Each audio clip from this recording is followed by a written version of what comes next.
दोस्तों, मेरे YouTube channel पर मैं आपका स्वागत करता हूँ। राष्ट्रपिता महात्मा गांधी जी की अमर कहानी भाग 113 और खंड 4। पिछले भाग में हमने जाना कि गोखले जी से मिलकर बापू को उनके परिवार से मिलने राजकोट जाना था। यात्रा तीसरे दर्जे में करनी थी, अतः उन्होंने पोशाक में थोड़ा बदल किया था और कुर्ता धोती और कश्मीरी टोपी पहनी थी, क्योंकि भारी भरकम पोशाक जैसे अंगरखा इत्यादि को तीसरे दर्जे की भीड़ में संभालना मुश्किल था। मुंबई से किसी ने तार कर दी थी, अतः वढ़वान स्टेशन पर मुझसे मिलने के लिए भीड़ इकट्ठी हो गई थी, जिसमें वहाँ के प्रसिद्ध लोग आए थे और दर्जी मोतीलाल ने मुझे वहाँ बहुत प्रभावित किया। उन्होंने वहाँ के लोगों की ज़कात की समस्या के बारे में बताया।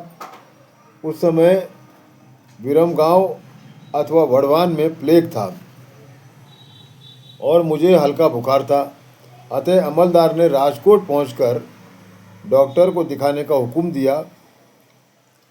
उस समय तीसरे दर्जे के लोगों की ही जांच होती थी और उन्हें पशुओं की श्रेणी में गिना जाता था। मैं राजकोट पहुंचकर डॉक्टर से मिला। उसके बाद मैंने वढ़वान और विरमगांव के लोगों की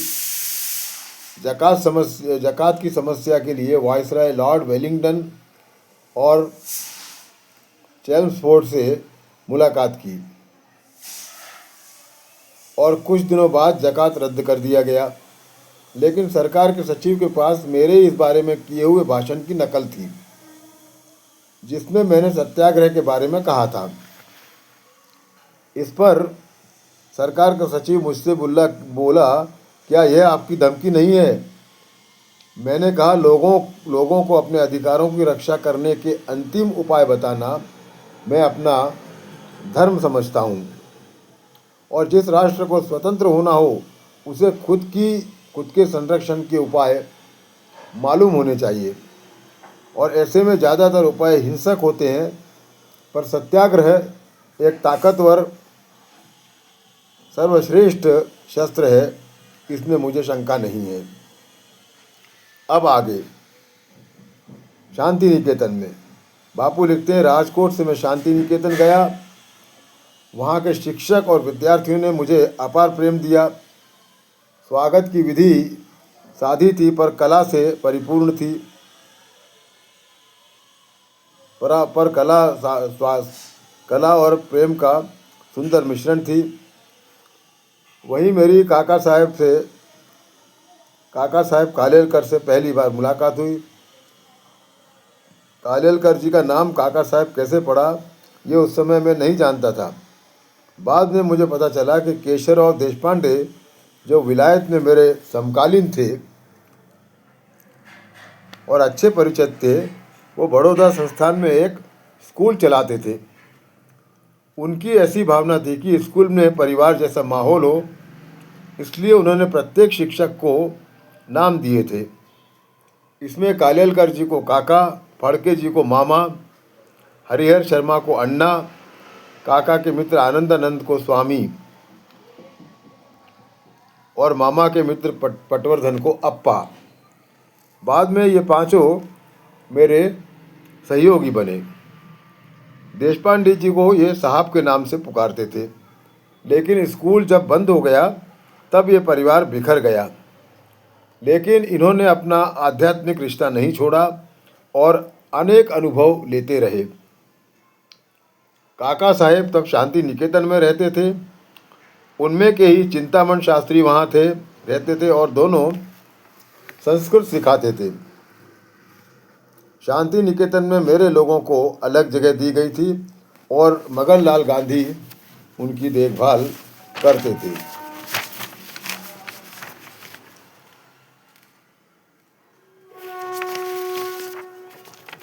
मगन लाल जी फिनिक्स के नियमों का अत्यंत बारीकी से पालन करते थे और अन्य लोगों से करवा कर लेते थे।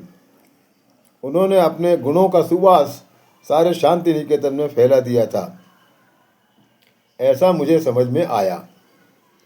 वहाँ एंड्रयूज थे, पियर्सन थे, जगदानंद बाबू, नेपाल बाबू, संतोष बाबू, क्षिति मोहन बाबू, नगीन बाबू, शरद बाबू और काली बाबू सभी से मगन लाल ने खूब परिचय कर लिया था। मेरे स्वभाव के अनुसार मैं शिक्षक और विद्यार्थियों से मिलजुल गया था और शारीरिक शारीरिक मेहनत के बारे में चर्चा करने लगा था। जैसे वेतनधारी बावर्ची की जगह यदि शिक्षक और विद्यार्थी भोजन बनाएंगे तो अच्छा रहेगा। शिक्षक आरोग्य और नीति की दृष्टि से भोजन गृह का अनुशासन देखेंगे और विद्यार्थियों को भोजन बनाने का और स्वावलंबन का पाठ मिलेगा। यह विचार मैंने शिक्षकों के सामने रखा। कुछ शिक्षकों को यह विचार अच्छा लगा, बच्चों को तो नई बात अच्छी ही लगती थी। फिर क्या था, यह प्रयोग शुरू हुआ। इस प्रस्ताव को जब गुरुदेव रविंद्रनाथ टैगोर जी के सामने रखा गया तो वे बोले, यदि शिक्षकों को पसंद है तो मुझे भी पसंद है। ऐसा अभिप्राय उन्होंने व्यक्त किया और वे विद्यार्थियों से बोले, इसी में स्वराज्य की प्राप्ति का गुरु मंत्र भी है। पियर्सन ने इस प्रयोग को सफल बनाने में अपना पूरा शरीर झोंक दिया था और कुछ लोग भाजी काटने के काम करते थे, कुछ लोग अनाज साफ करने का काम करते थे और भोजन घर के सामने शास्त्र शुद्ध पद्धति से साफ सफाई के काम में नगीन बाबू जुट गए थे। उन्हें कुल्हाड़ी लेकर काम करते देख मेरी छाती खुशी से फूल जाती थी। लेकिन मेहनत के काम विद्यार्थियों और शिक्षकों को सहन नहीं होते थे, इसलिए रोज चर्चा होती थी। पियर्सन तो थकते ही नहीं थे। बड़े बड़े बर्तन साफ करने का काम उनका था। बर्तन साफ करने वालों के श्रम परिचालन के लिए कुछ लोग वहाँ सितार बजाते थे।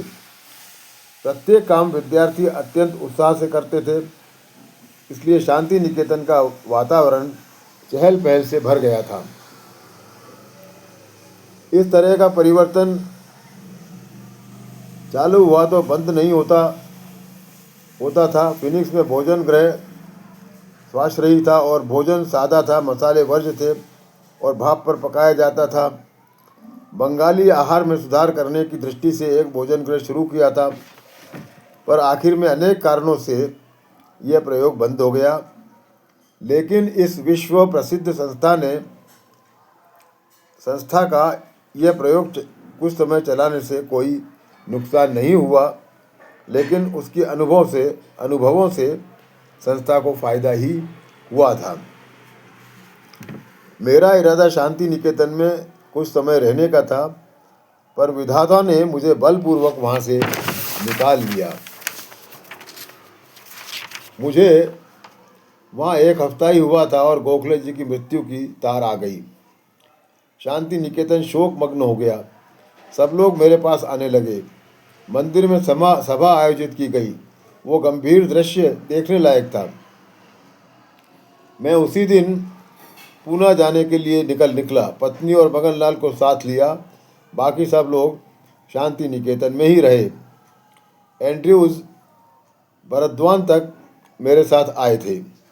उन्होंने मुझसे पूछा कि क्या आपको हिंदुस्तान में सत्याग्रह करना पड़ेगा और यदि हाँ तो कब, इसकी कोई कल्पना है?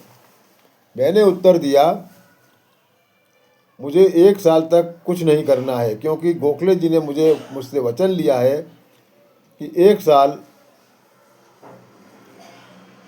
1 वर्ष तक मुझे यात्रा करनी चाहिए और किसी भी सार्वजनिक काम के बारे में कोई निर्णय नहीं लेना चाहिए।